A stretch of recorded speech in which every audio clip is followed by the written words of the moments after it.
চলেন একটাবার আগিয়ে যাওয়া যাক। যারা গীবত করে, গীবতকারীরা অধিকাংশ তারাই মুনাফিক হয়। গীবতকারী যারা করে আর গীবতকারী তারা মুনাফিক হয়ে যায়। মানে একের যে যারা যিনি কাঁদবে তার কাছে গিয়ে কান্না শুরু করবে, আবার যিনি হাসবে তার কাছে এসে হাসা শুরু হবে। তাহলে উনি যদি কাঁদে ওখানে গিয়ে কাঁদবে, উনি মনে করবে আমার লোক। আবার উনি যদি হাসে ওখানে গিয়ে হাসবে, উনি বলবে আমার লোক। এরাই তো মুনাফিক, সবচাইতে বড় মুনাফিক। কিন্তু নবী আমার জানিয়েছে একটা বেঈমান কাফের তাদের চাইতে মুনাফিকটা হলো তোমার বড় শত্রু। আল্লাহর কোরআন জানিয়ে দিয়েছে যারা এমন করে চুগলখড়ি করে, মুনাফিকি করে, গীবত করে, এমন মুনাফিক যদি ইন্তেকাল হয়ে যায়, আল্লাহর কোরআন বললেন আল্লাহ তুসাল্লি আলা আহাদিম মিনহুম মাতা আবাদা। ওই গীবতকারী মুনাফিকের জানাজা পড়া তোমার হারাম। ওয়ালা তাকুম আলা কবরিহি। আমার আল্লাহর কোরআন বললেন ওই হারামখোর গীবতকারী মুনাফিকের কবরের কাছে দাঁড়ানো হারাম। ইস্তাগফির লাহুম আও লা তাস্তাগফির লাহুম, তার জন্য দোয়া করাও হারাম। ইন তাস্তাগফির লাহুম ৭০ মাররাতান, তার জন্য যদি ৭০ বার হাত তুলে দোয়া করা হয়, আমার আল্লাহ বলছে দোয়া কবুল হবে না, হবে না। তাহলে একজন যদি দেখা যায় সুদখোর যদি মারা যায় তার জন্য দোয়া করতে পারো। একজন বেনামাজি মারা গেলে তার জানাজা পড়তে পারো।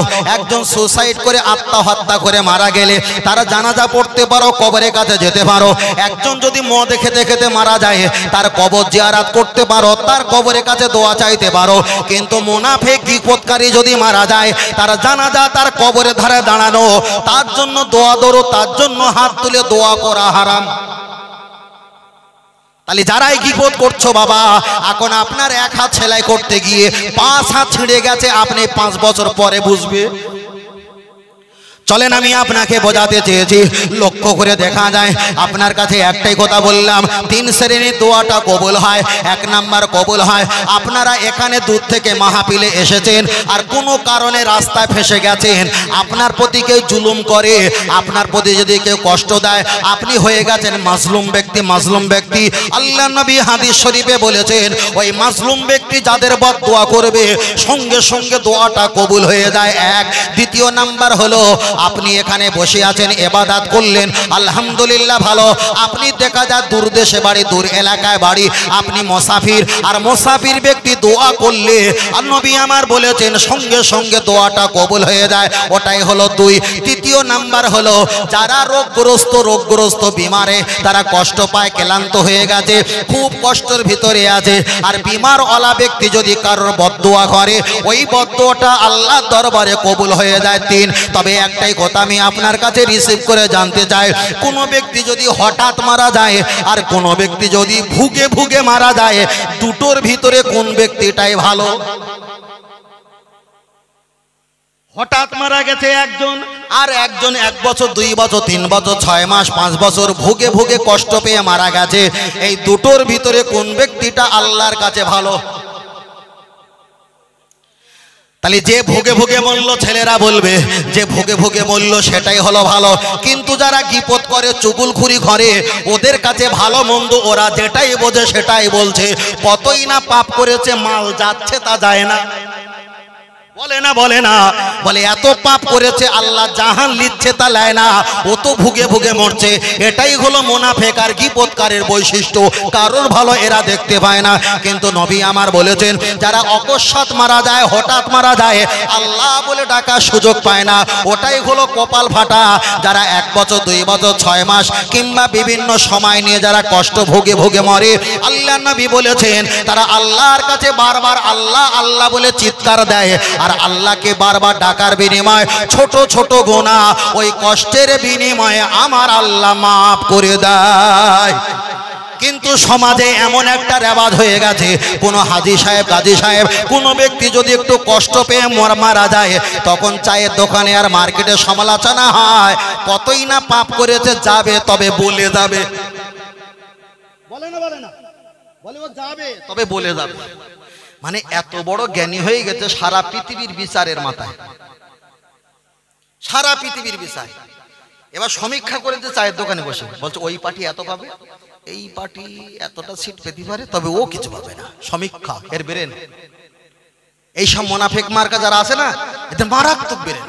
অথচ বাড়ি কি রান্না করে তো সরিষার তেল বেশি দিয়েছে কি কম দিয়েছে এ সার তার নেই, এ খেয়াল নেই। আল্লাহ, ও আমার জওয়ান যুবকের, আমি আপনাকে বোঝাতে চেয়েছি কিপত আপনি করবেন না। যিনি কিপত করে সবচাইতে বড় ক্ষতি তার হবে, তার হবে। চলেন একটাবার আগিয়ে যাওয়া যাক।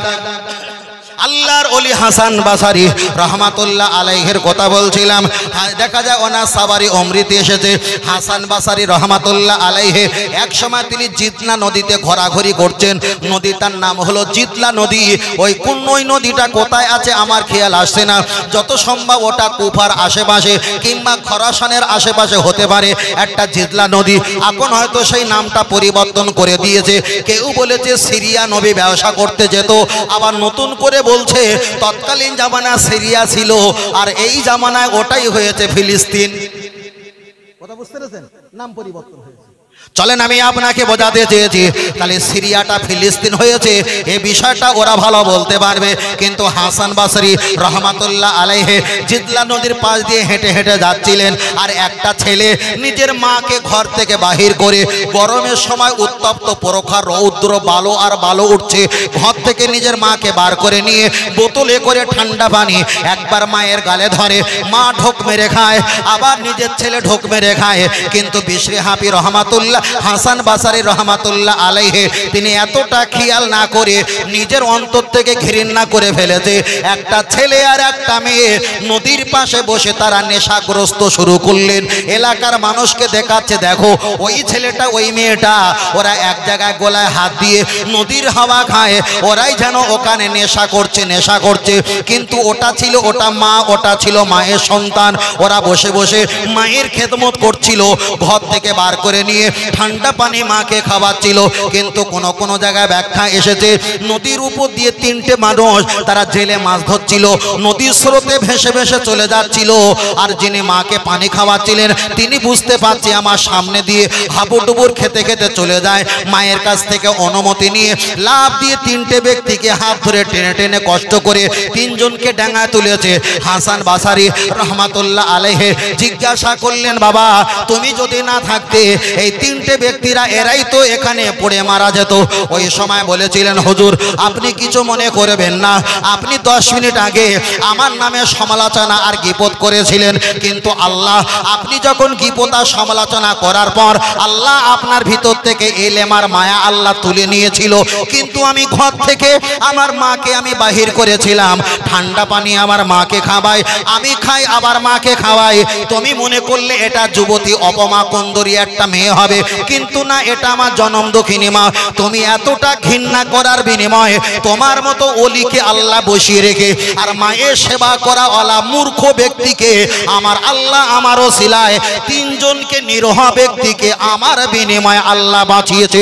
জোরে বলেন সুবহানাল্লাহ। আল্লাহর কোরআন জানিয়ে দিয়েছে, ওমান আহিয়াহা ফাকান্নামা আহিয়ান নাসা জামিয়া। তামাম পৃথিবীর জমিনে কোনো ব্যক্তি যদি একজন ব্যক্তিকে টাকা দিয়ে, শ্রম দিয়ে, অর্থ দিয়ে যদি একটাবার মরণের হাত থেকে বাঁচাতে পারে, তামাম পৃথিবীর যত মানুষ আছে বাঁচালে যতটা নেকি সওয়াব আমার আল্লাহ অতটাই সওয়াব দান করে দেবে। আর একটু জোরে, তবে একটু মনে মনে হিংসার অহংকার রাখলে পরিণতি বুঝতে পারছো? আমি বারবার বলছি, রিয়া অহংকার পরিণতি এর খুব ভয়াবহতা, অন্তরে রাখবে না। ভালো লাগে না ছেড়ে দেন, ও বক্তব্য ভালো লাগে না বাদ দিয়ে দেন, ওর কাছে গেলে কিছু পাইনি বাদ দিয়ে দেন, ওর কাছে গেলে কোনো খাওয়া দাওয়া টাকা পয়সা দেয় না দেবে দেবে বলে বাদ দিয়ে দেন। তবে গীপত সমালোচনা করবেন না। তবে গীপত সমালোচনা করে কিছু কিছু স্টেজ আছে, কিছু কিছু জায়গা আছে, সেই জায়গায় করবেন।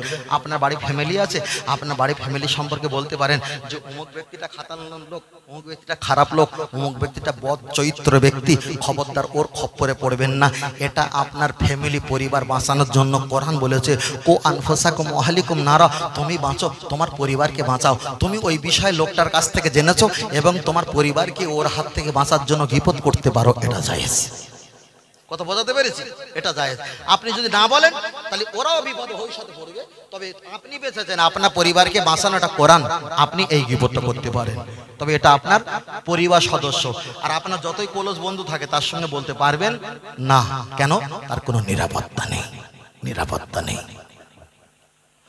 ও আমার জামান যুবকের, আমি আপনাকে বোঝাতে চেয়েছি, তাহলে এখানে যারা আমরা ব্যক্তি বসে আছি, মৃত ব্যক্তির কথা বলছিলাম, মানুষ মারা যাচ্ছিল, হাসান বাসারি রহমাতুল্লাহ আলাইহি, ওনার পাশে মায়ের খেদমত করা ব্যক্তি, তানার ওসিলায় আমার আল্লাহ তাকে বাঁচিয়েছে। এখানে যারা আমরা আছি, আমরা কি মানুষকে মার্ডার করেছি? আমরা কি মানুষকে হত্যা করেছি? আরে বাবা, আমরা যারা এখানে আছি, আমরা যদি 100 জন মানুষ যদি এখানে বিয়ে করে থাকি, 100-র ভিতরে অন্তত 30 জন তো আমরা মার্ডার কেসের আসামি। আমরা তো প্রত্যেকে কম বেশি মার্ডার কেসের আসামি। আমি ছোট করে একটা কোরআনের আয়াত পড়েছি, ওই আয়াতের উপরে একটা আয়াত, ওই আয়াতটা ব্যাখ্যা করে আমি আপনার কাছে বলছি।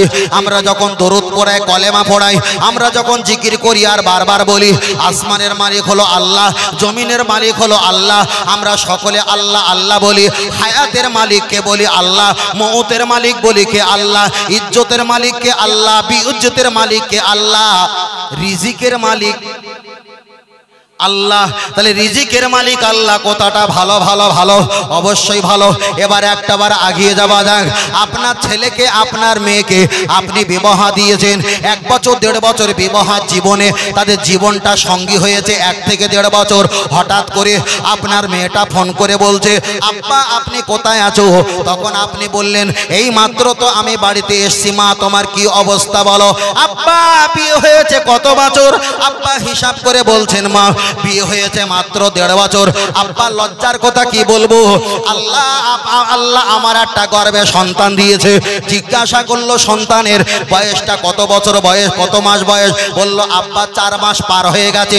তখন আব্বা বলল, মা তোমার তো অল্প বয়স, হালকা শরীর, খড়ি চোঁচ রোগা টিকটিকে তোমার চেহারা, এই 4.5 মাস বয়স, তুমি কি এখন বাচ্চা নিতে চাও? তখন মেয়েটা বলল, আব্বা আমার নেবার ইচ্ছা নেই, তোমারও জামাইয়ের নেবার ইচ্ছা নেই। কেন? আমাদের তো এখন খেলা করার সময়। ভুল আমায় বুঝবেন না। এখন আব্বা কি করলেন, মেয়ে তুমি ঝট করে জামাইয়ের বাইকটা ধরে নিয়ে চলে এসো কোথায়, হয় চাপাডাঙ্গায় আর না হয় চলে এসো আমতলায়, বড় একটা হসপিটালে চলে গেল। আব্বাজি নিয়ে কি তুললে 30,000 টাকা নিয়ে, দেখা যায় আমতা মার্কেটে চলে গেলেন, ওখানে নার্সিংহোমে ভর্তি করে দিয়ে বললেন, ডক্টর বাবু আমার এই মেয়েটা বিয়ে হয়েছে 1.5 বছর বয়স হলো, কিংবা 2 বছর বয়স হয়েছে, বিবাহ হয়েছে, কিন্তু আমার মেয়ের গর্ভে 4.5 মাস 5 মাসের একটা সন্তান আছে। আপনাকে 30,000 টাকা দিলাম, আমার মেয়ের পেটটা আপনি কেটে অপারেশন করে ওই বাচ্চাটা একবার আপনি বাদ দিয়ে দাও। তাহলে মা দেখা যায় মেয়ের গর্ভ থেকে একটা বাচ্চা কেটে বাদ দিয়েছে। অবদান ছিল কার? বাপের। অবদান ছিল কার? মেয়ের। অবদান ছিল কার? নিজের স্বামী। আল্লাহর কোরআন জানিয়ে দিয়েছে, ফাঁকা আন্নামা কতালান নাসা জামিয়া, একটা কোন ব্যক্তি যদি কোন নিরহা ব্যক্তিকে যদি হত্যা করে, মার্ডার করে, আল্লাহর কোরআন জানিয়ে দিয়েছে ফাঁকা আন্নামা কতালান নাসা জামিয়া, তামাম পৃথিবীর জমিনে হিন্দু, খ্রিস্টান, জৈন, পারাসি, শিবরি, সাই, গুজরাটি, মারাঠি, কুচবিহারি, বিহারি, বাঙালি, তামাম পৃথিবীতে কোটি কোটি কোটি কোটি যত ব্যক্তিরা হায়াতে বেঁচে আছে, ওদেরকে মার্ডার করলে যতটা গুনাহ হয়, যতটা পাপ হয়, একটা নিরহ ব্যক্তিকে বিনা কারণে হত্যা করলে, অতটা মানুষ মার্ডার করলে যতটা গুনাহ হবে, একটা নিরহ বাচ্চাকে হত্যা করলে অতটাই গুনাহ আমার আল্লাহ তাদেরকে দেবে। তাহলে এখানে যারা আমরা বসে আছি, শবে বেরাতে রাত্রে আল্লাহ দরবারে হাত তুলে কাঁদবো, বিবেককে কি একবার প্রশ্ন করেছো? জামাইয়ের সুখের দিকে তাকিয়ে, মেয়ের সুখের দিকে তাকিয়ে, আমার টাকার অহংকারে নিরহ বাচ্চাকে আমি মার্ডার করেছিলাম, ঠিক না বেঠি? সমাজে আছে, বহুত মানুষ আছে।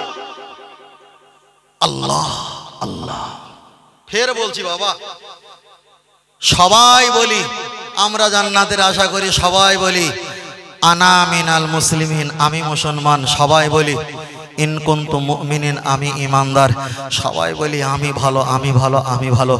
নিজের ব্রেনে, নিজের সুপ্রিম কোর্টে একটাবার আদালতে যদি বিচার দিয়ে হিসাব করি যে কতটা ভালো কতটা খারাপ, নিজেই বুঝতে পারবো। কেন? রাসূল বলেছে, মান আরাফা নাফসাহু ফাকাদ আরাফা রাব্বাহু, যে নিজে নিজেকে নিয়ে একটু গবেষণা করে ভাববে কোথায় ছিলাম, এসেছি, এরপরে যাব কোথায়, ফাকাদ আরাফা রাব্বাহু, ওই বান্দা থাকতে পারে না আমি আল্লাহ আমাকেই চিনে ফেলে। বলো সুবহানাল্লাহ। আর একটু জোরে হবে না? কেন আপনাদের কি কষ্ট হচ্ছে নাকি, অসুবিধা হচ্ছে নাকি? তাহলে আপনাদের এলাকাতে এমন সন্তান ক্ষতি করে না, এখানে সব সন্তান নেয়, সন্তান নেয়, ক্ষতি করে না। তবে আর একটা কথা বলছি, সন্তান অনেকের গর্ভে চলে এসছে, চলে আসার পরে অনেকে ফট করে জিজ্ঞাসা করে, হুজুর গর্ভে সন্তান এসেছে, এখন আমার এমন পরিস্থিতি সন্তান নেওয়া যাবে না, এখন বড়ি খেয়ে তাকে কি ধলিস্বাদ করব? কেটে বাহির করলে তো সেও তো সম্ভব না, সীমিত একদম হয়েছে কত? বলছি হুজুর এত মাস এত মাস এত মাস। এবার আপনাদের বলছি, কত মাসের বাচ্চা নিচে থাকলে ওই বাচ্চাটাকে বাদ দেওয়া যেতে পারে, এই নিয়ে অনেকের মতানৈক্য আছে। সবচাইতে বড় মত হলো, যদি ডক্টর বাবু বলে এই বাচ্চাটা নিলে সমস্যা আছে, তখন অল্প সময়ের ভিতরে বাদ দেওয়া যেতে পারে। এটা কেয়াসের ফতোয়া, এটা কেয়াসের ফতোয়া। তবে অধিকাংশ কেউ বলেছেন যদি বাড়ির কোনো সমস্যা সম্মুখীন যদি হও, এক্ষেত্রে যদি হয়ে যাও, কেউ বলেছে 100 দিন। কদিন? 100 দিন।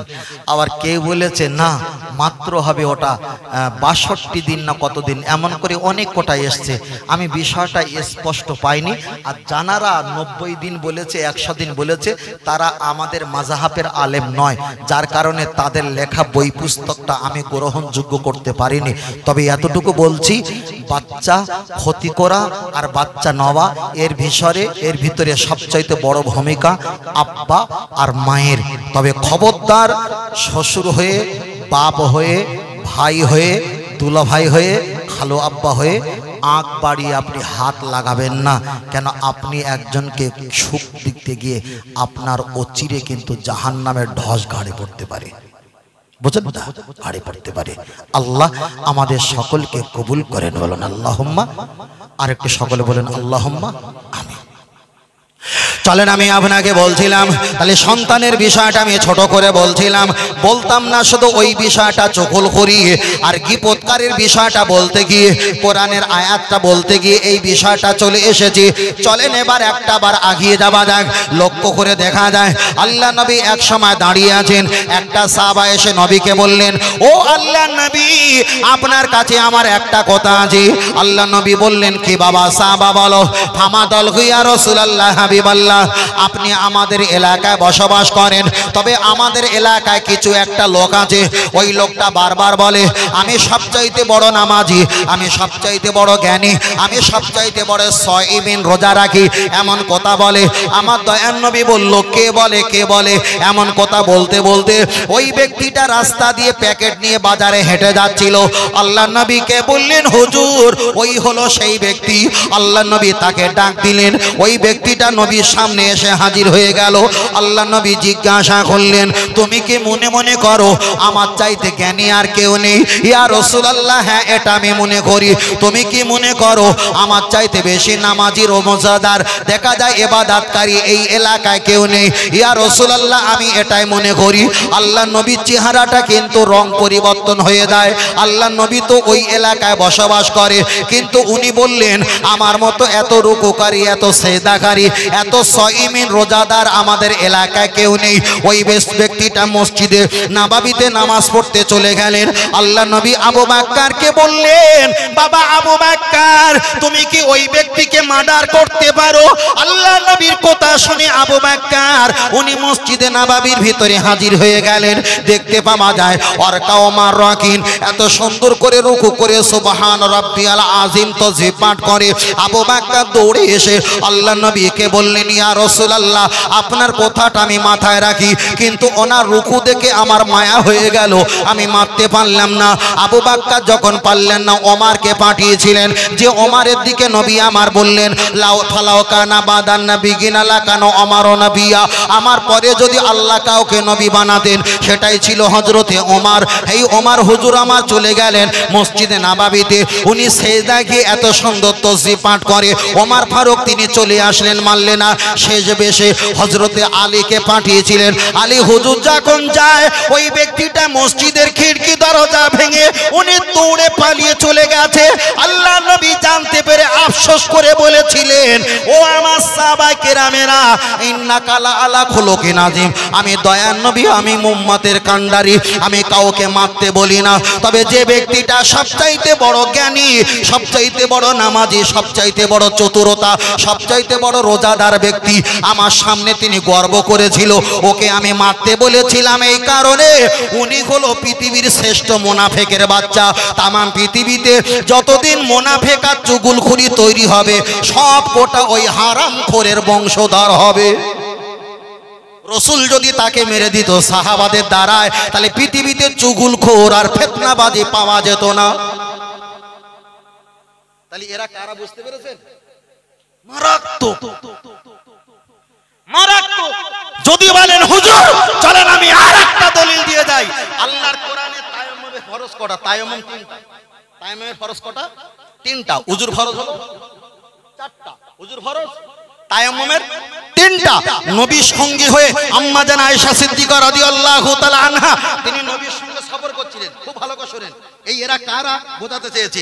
সবর করছিলেন আর আম্মা জান আয়েশা সিদ্দিকা রাদিয়াল্লাহু তাআলা আনহার গলা থেকে একটা স্বর্ণের হাত ছিঁড়ে গেছে।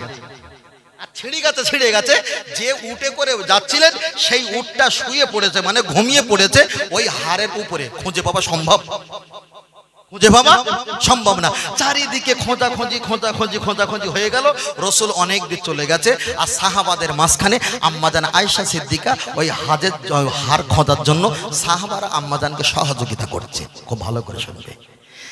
খুঁজে পেল না, নামাজের সময় হয়ে গেছে, নামাজ পড়ারও সুযোগ হচ্ছে না। তখন কোরআনের ওই তায়াম্মুমের আয়াতটা নাজিল হয়েছে যে পানি পাচ্ছ না, ফাঁকা জায়গায় মাটিতে তায়াম্মুম করে নাও। কিন্তু বিষয়টা ওটা না। এই যে হার পায়নি সাহাবাদের মাঝখানে আম্মাজান আয়েশা সিদ্দিকা আটকে ছিল, সাহাবারা না নিয়ে আম্মাজানকে যেতে পারছে না।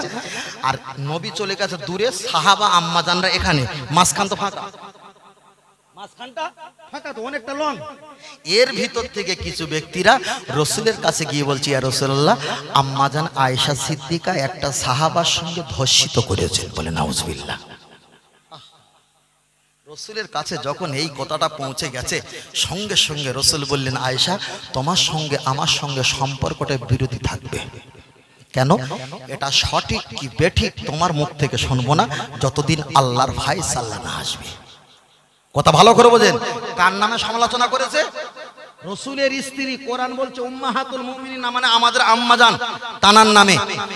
15 দিন আবু বকর হুজুরের বাড়ি আম্মাজান আয়েশা সিদ্দিকা ফুঁপড়ে কেঁদেছে। আর রসুল নিজের ঘরে 15 দিন ফুঁপড়ে কেঁদেছে। খাওয়া দাওয়া ঘুম আরাম আয়েশ কিছুই ছিল না। 15 দিন পরে আল্লাহর কোরআন নাজিল হচ্ছে, ইন্নাল্লাযীনা জাউ বিল ইফকি উসবাতুম মিনকুম। হে নবী মুহাম্মদ সাল্লাল্লাহু আলাইহি ওয়াসাল্লাম, আয়েশার নামে যারা অপবাদ দিয়েছে, আয়েশা এ কাজ করেনি। তোমার সঙ্গে আর আয়েশার সঙ্গে সম্পর্কটা বিচ্ছিন্ন করার জন্য তোমার দলের ভিতরে মুনাফিক ঢুকে তোমাকে আর আয়েশা সিদ্দিকা কাঁদিয়েছে। আমি আল্লাহ ফায়সালা দিলাম, আয়েশা এ কাজের কাজী নয়। বলুন সুবহানাল্লাহ। আর একটু জোরে বলেন সুবহানাল্লাহ। আল্লাহর কোরআন বলেছে, তাহলে তোমাদের ভিতরে মুনাফিক ঢুকে আছে। তাহলে যে মুনাফিক আম্মাজান আয়েশা সিদ্দিকার নামে ব্যভিচারীর তোহমত দিয়েছিল, রাসূলকে 15 দিন কান্নাকাটি করিয়েছে, আবু বকর হুজুরের বাড়িতে রাসূল তুলে দিয়েছে আম্মাজান আয়েশাকে, তুমি ওখানে থাকো, আমি আমার জায়গায় থাকি, আল্লাহর ফয়সালা না হওয়া পর্যন্ত এক জায়গায় হব না। তাহলে এই মুনাফিক নবীকেও কাঁদিয়েছিল, আম্মাজান আয়েশা সিদ্দিকা রাদিয়াল্লাহু তাআলা আনহাকে কাঁদিয়েছিল। আর আমার আপনার গ্রামে কিছু মুনাফিক চুগলখুরি কাঁদাবেন, এটা শনি আর মঙ্গল। কথা মাথায় গেছে? এরা হলো সেই জাত, এরা হলো সেই খানদান যে খানদানকে ওই মার্ডার করা ফতোয়া দিয়েছিল। আজকে সমাজে আলেমে পীরে ইমামে এলাকায় মানুষের সংঘর্ষ তৈরি হচ্ছে, মতানৈক্য তৈরি হচ্ছে। আমাদের মাঝখানে কিছু টুপিওয়ালা ঢুকে আছে, এরাই কিন্তু সমালোচনা সবচেয়ে বেশি করছে। আগামী দিন সকালবেলা বলবে যারা মুনাফিকি করে তাকে মার্ডার করা ফতোয়া নবী দিয়েছিল। ভাই নবী দিয়েছিল, বেঁচে গেলাম, আমি দেইনি, অন্তত এর থেকে বাঁচি। কে বলেছিল? নবী। সেই কথাটা কপি করে আপনার কাছে আমি শুনিয়েছি, ঠিক না বেঠিক? তবে কালকের বলো না যে মফিজুল হুজুর বলেছ, তাহলে এও মুনাফিক নতুন তৈরি হবে, বুঝলেন না? তাকবীর, নারায়ে তাকবীর, নারায়ে তাকবীর, নারায়ে তাকবীর, নারায়ে তাকবীর। আল্লাহ আমাদের কবুল করেন, বলেন আমিন। আর একটু জোরে হবে না আমিন, আর একটু জোরে হবে না। আবু বকর, ওমর, উসমান, আলী, চারটে সাহাবা। এই চারটে সাহাবার ভিতরে সবচেয়ে রাগী সাহাবার নাম কি? ওমর। ওমর মানে কি? পৃথককারী। ওমর মানে কি? পৃথককারী। ওমর কিছু বোঝে না, পৃথক করতে হবে এটাই বোঝে। সেই ওমরের ভয় মদখোর করেছিল। মদখোর রাস্তা দিয়ে যাচ্ছে, ওমর ফারুকও আসছে। মদখোর বলেছে, আল্লাহ আমি তো মদখোর, আমার দোয়া কবুল করবেন আমি জানি আল্লাহ তুমি। তবে ও দেখলি যে আমার মার্ডার করবে আল্লাহ এটা আমি জানি, তবে আজ থেকে নিয়ত করিস আল্লাহ মদ হাতে ফেলতেও পাচ্ছি নি, কেন ফেললিও সঁপবে, ধরতে পারলে মার্ডার করবে। আল্লাহ আপনার কাছে দোয়া চাই, জীবনের এই মদ খাবো না আল্লাহ, তুমি আর মাফ করে দাও। আল্লাহর কাছে এমন দোয়া চেয়েছি, আল্লাহ এমন কবুল করেছে। ওমর ফারুক ডালা খুলে সঙ্গে দেখছে দুধ। সুবহানাল্লাহ। তাহলে সেই ওমরকে মদখোর পর্যন্ত ভয় করত, সেই ওমরকে ইবলিস আজাজিলও ভয় করত। সেই ওমর মসজিদে নামাজ পড়াচ্ছিল ইমাম হয়ে, ঠিক না বে ঠিক? আর মুসল্লি সুরাত ধরে, মাথা টুপি ধরে, আর তরোয়াল বিষ লাগিয়ে একদম জ্যাকেটে খুলে লুকিয়ে রেখেছিল।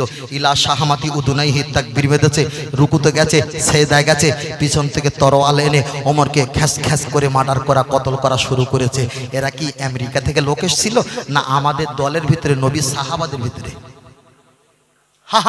তাহলে মসজিদে রাবিতে যদি ওমর, যদি মোনাফেকরা যদি ক্ষতি করে, আল্লাহ নবীকে যদি পৃথক করে দেয় মোনাফেকরা, তোমার আমার গ্রামে কিছু মোনাফেক ভেজধারী চুগলখোর থাকবে না, এটা শনি আর মঙ্গল। তবে এদের জানাজা নামাজ পড়া হারাম, মাটি দেওয়া হারাম, আল্লাহ তাকুমালা কবরিহি, এদের কবরে যাওয়া, কবরের কাছে দাঁড়ানো হারাম। ইন তাস্তাগফির লাহুম ৭০ মাররাতান, তবে এদের জন্য দোয়া করলে খোদার কসম দোয়া কবুল হবে না। আল্লাহর ঘোষিত হাদিস পড়লে, কেউ বলতো মানসুখ হাদিস, কেউ বলতো রহিদ হাদিস, কেউ বলতো সহিহ জয়ীফ হাদিস, কে বলতো ভুল হাদিস। কোরআনের আয়াত ব্যাখ্যা করে, যার ব্যাখ্যাটা বুখারী শরীফে ঠিক এই ব্যাখ্যা এসেছে, আমি তাই ব্যাখ্যা করে বলছি, জীবনে গুনাহগার হবে, মুনাফিক বিয়াদবি হবে না। গুনাহগার স্বীকার করি, বুক চিরিয়ে স্বীকার করি গুনাহগার, তবে বিয়াদব মুনাফিক হতে পারবো না, ঠিক না বেটি? গুনাহগার স্বীকার করি, কারণ গুনাহগারের গুনাহ ক্ষমা হবে, কিন্তু বিয়াদব মুনাফিকের গুনাহ ক্ষমা হয় না। আর মুনাফিক যাবে কোথায়? সব চাইতে জাহান্নামের অতল সাগর, জাহান্নামের অতল সাগরে মুনাফিকের জায়গা। চলেন আমি আপনার কাছে বোঝাতে চেয়েছি, বিষয়টা আমি নিয়ে যদি লম্বা করে বলি, কে আমার প্রতি রাগ করবে আর গস্সা করবে, কে আমার ফুলের মালা গলায় দেবে আর নাই দেবে, আমার তো যায় আসে না, কেন আমি তো 2 ঘন্টার হুজুর।